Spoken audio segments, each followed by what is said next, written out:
सभी लोगों को नमस्कार, जय हिंद दोस्तों। स्वागत है आप सभी का एग्री कोचिंग बाय विकास सर। आज का जो हमारा टॉपिक रहने वाला है वो विभिन्न कृषि क्रांतियों से है। यह जो टॉपिक है इससे कोई भी एग्ज़ाम हो, चाहे आप यूपीपी है, चाहे एसआई है, चाहे यूपी ट्रिपल एससी है, चाहे यूपी पीएससी है, चाहे TGT, PGT, UP TET, super TET, RO, ARO, जितने भी वनडे एग्ज़ाम होते हैं उन सभी एग्ज़ामों में इससे रिलेटिव एक या दो क्वेश्चन आपको देखने को मिलेगा। ऐसा है नहीं कि इससे एक क्वेश्चन ना पूछा जाए, हर एग्जामों में एक या दो क्वेश्चन हमेशा आते हैं। तो आज हम बात करेंगे कृषि से संबंधित जितनी भी क्रांतियां हैं। चलिए शुरू करते हैं। पहली जो क्रांति हमारी हरित क्रांति। हरित क्रांति यानी कि इसका संबंध किससे है? खाद्यान्न उत्पादन से। इसका संबंध किससे है? खाद्यान्न उत्पादन से है। यानी कि पूछा जाता है हरित क्रांति का संबंध किससे है, तो खाद्यान्न उत्पादन से है। हरित क्रांति के जनक कौन है, तो अगर विश्व में पूछता तो बोरलॉग हैं। तो भारतीय अगर वैज्ञानिक पूछते भारतीय हरित क्रांति के जनक हैं एम.एस. स्वामीनाथन है। ठीक है, भारतीय हरित क्रांति के जनक कौन है? एम.एस. स्वामीनाथन है। अगर विश्व की पूछता तो बोरलॉग हैं। अब बात करते हैं श्वेत क्रांति। श्वेत क्रांति किससे संबंधित है? दुग्ध उत्पादन से। ठीक है, श्वेत क्रांति का संबंध है दुग्ध उत्पादन से। इसके जनक है वर्गीस कुरियन। अब बात करते हैं पीली क्रांति का। पीली क्रांति का संबंध है तिलहन उत्पादन से। अब बात करते हैं नीली क्रांति। नीली क्रांति का संबंध है मत्स्य उत्पादन से। नीली क्रांति मत्स्य उत्पादन से। इसके जनक किसको कहा जाता है? नीली क्रांति का जनक अरुण कृष्णन को कहा जाता है। ठीक है, अरुण कृष्णन को क्या कहा जाता है? नीली क्रांति का जनक कहा जाता है। बात करते हैं गुलाबी क्रांति। गुलाबी क्रांति का संबंध प्याज से है और झींगा उत्पादन से है। किससे किससे है? प्याज से और झींगा उत्पादन से। बात करते हैं काली क्रांति। काली क्रांति का संबंध पेट्रोलियम से है, कोयला उत्पादन से। ठीक है, काली क्रांति का संबंध किससे है? पेट्रोल से है और कोयला उत्पादन से है। बात करते हैं धूसर क्रांति। इसको ग्रे क्रांति के नाम से भी जाना जाता है। इसका संबंध है उर्वरक उत्पादन से। बात करते हैं रजत क्रांति। रजत क्रांति का संबंध है अंडा उत्पादन से। ठीक है, रजत क्रांति का संबंध किससे है? अंडा उत्पादन से। बात करते हैं सुनहरी क्रांति। सुनहरी क्रांति जैसा कि नाम से ही प्रतीक हो रहा है फल और शहद उत्पादन से। किससे किससे सुनहरी क्रांति का संबंध है? फल उत्पादन से और शहद उत्पादन से।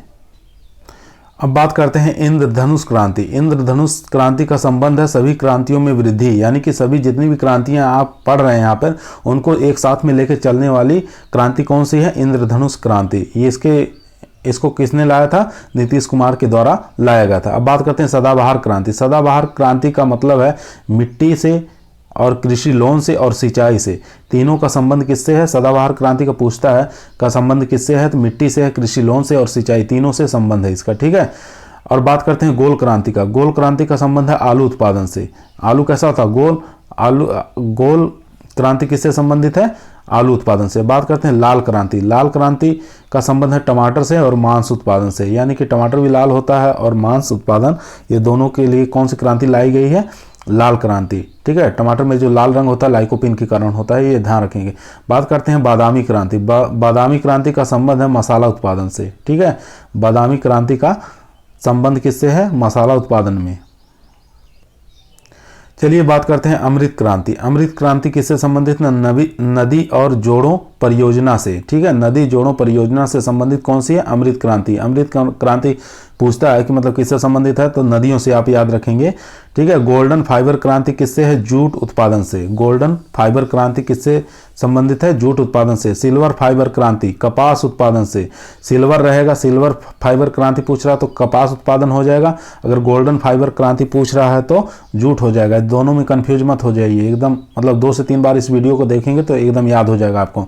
सेफ्रान क्रांति। सेफ्रान क्रांति का संबंध किससे है? केसर उत्पादन से। ठीक है, सेफ्रान क्रांति का संबंध किससे? केसर उत्पादन से है। बात करते हैं खाकी क्रांति। खाकी क्रांति चमड़ा उत्पादन से। ठीक है, खाक मतलब चमड़ा, चमड़ा उत्पादन से इसका संबंध है, इसको कहा जाता है खाकी क्रांति। अब बात करते हैं परभनी क्रांति। परभनी क्रांति का संबंध है भिंडी उत्पादन से। ठीक है, परभनी क्रांति का संबंध किससे है? भिंडी उत्पादन से है। अब बात करते हैं मूक क्रांति। मूक क्रांति एक नई क्रांति आई है, इसका संबंध है मोटे अनाज उत्पादन से। ठीक है, जितने भी मोटे अनाज होते हैं, ज्वार, बाजरा, मक्का, इनसे संबंधित जो भी रहेगा उसको मूक क्रांति बोला जाता है। यानी कि मोटा अनाज उत्पादन से जो संबंधित क्रांति है उसको मूक क्रांति कहा गया है। उसके बाद ग्रीन गोल्ड क्रांति। ग्रीन गोल्ड क्रांति किससे उत्पादन है? बांस उत्पादन से। ठीक है, बांस का कलर कैसा होता है? ग्रीन होता है, हरा होता है। ठीक है, इसको घास कुल की, घास फैमिली की है, इसलिए ग्रीन गोल्ड क्रांति का संबंध किससे? बंबू से है, यानी कि बांस उत्पादन से है। उसके बाद बात करते हैं व्हाइट गोल्ड क्रांति। व्हाइट गोल्ड क्रांति अगर पूछे तो कपास उत्पादन से। रुई कैसी होती है? सफ़ेद कलर की होती है ना, तो व्हाइट क्रांति का संबंध किससे है? कपास उत्पादन से संबंधित है। इस वीडियो को आप लोग 2 या 3 बार देखेंगे तो जितनी भी क्रांतियां हैं सभी याद हो जाएंगी। एक भी ऐसी क्रांति ऐसी नहीं है जो आपको हम छोड़ें, सभी क्रांतियों के बारे में इसके अंदर बताया गया है। ठीक है, 2 से 3 बार अगर आप वीडियो को देखेंगे तो आप मतलब आपको एकदम सभी क्रांतियां याद हो जाएंगी।